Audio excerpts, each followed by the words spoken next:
There is a love due to all, but a peculiar love to our Christian brethren, whom the Apostle Paul calls, by a like word, the household of faith. Galatians 6:10. Christian brethren are united by a threefold cord. Two of them are common to other men, but the third cord is the strongest, and theirs peculiarly. Their bodies are descended of the same man, and their souls of the same God.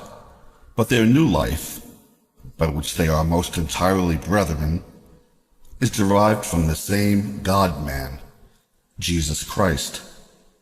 Yea, in him they are all one body, receiving life from him, their glorious head, who is called the firstborn among many brethren. Romans 8:29.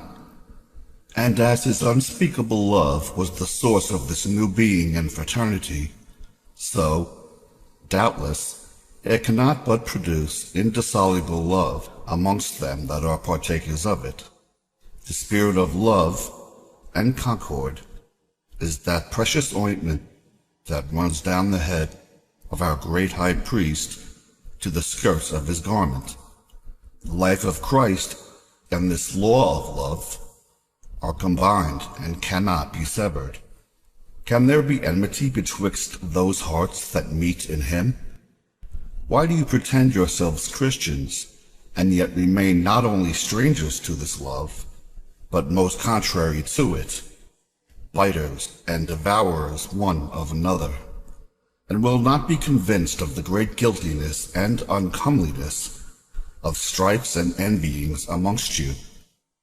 Is this the badge that Christ hath left his brethren, to wrangle and malign one another? Do you not know, on the contrary, that they are to be known by mutual love? By this shall all men know that you are my disciples, if ye love one another. John 8:35. How often doth that beloved disciple press this? He drank deep of that wellspring of love that was in the breast on which he leaned, and, if they relate aright, he died exhorting this: love one another. Oh, that there were more of this love of Christ in our hearts, arising from the sense of his love to us. That would teach this mutual love more effectually, which the preaching of it may set before us, but, without that other teaching, cannot work within us. Why do we still hear these things in vain? Do we believe what the love of Christ did to us, and suffered for us? And will we do nothing for him, not forgive a shadow, a fancy of injury, much less a real one, for his sake, and love him that wronged us, whoever he be, but especially being one of our brethren in this spiritual sense?